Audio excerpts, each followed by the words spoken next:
எங்க குழந்தைங்களுக்கு நான் பெர்த் சர்டிஃபிகேட் வாங்கணும்னு சொல்லிட்டு திண்டுக்கல் மாநகராட்சியோட முனிசிபாலிட்டி ஆபீஸ்க்கு நான் போயிருந்தப்ப அவங்க வந்துட்டு ஒரு அப்ளிகேஷன் கொடுத்தாங்க.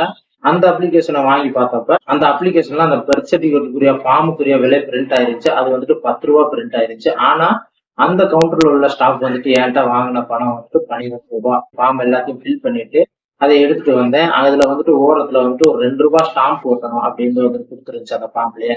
நான் வந்துட்டு அந்த ஸ்டாஃப் கிட்டே போயிட்டு அந்த ஃபார்ம் கொடுத்தாங்களே அவங்க கிட்டே திரும்ப போய் எனக்கு வந்துட்டு ஸ்டாம்ப் கொடுங்க இதுல ஒட்டணும் அப்படின்னு கேட்டேன். அங்க வெளியில ஒரு ஆளை கை காமிச்சு அவர்கிட்ட ஸ்டாம்ப் இருக்கும், நீங்க அவர்கிட்ட போய் வாங்கிக்கோங்க, எல்லா ஸ்டாம்பும் அவர்கிட்ட தான் எல்லாம் வாங்குவாங்க அப்படின்னு சொல்லிட்டு அவரு கையை காமிச்சாங்க. அந்த முனிசிபாலிட்டிக்கு ஆபீஸ்க்கு முன்னாடியே வந்துட்டு நின்று அவர் வந்துட்டு ஸ்டாம்ப் வித்துக்கிட்டு இருந்தாரு. அவரு என்னடான்னா அந்த ரூ. 2 ஸ்டாம்ப ரூ. 10ங்கிறாருங்க. எனக்கு ஷாக் ஆயிடுச்சு. என்னங்க ரூ. 2 ஸ்டாம்ப போய் இப்படி ரூ. 10 சொல்றீங்களா? ஒரு கவர்மெண்ட் அலுவலகத்திலே வந்துட்டு படிக்காத பாமர மக்கள், எதுவுமே தெரியாத ஒரு மக்கள் ஏதாவது ஒரு சர்டிபிகேட் வாங்கினா அவங்க எப்படி ஏமாற்றப்படுறாங்க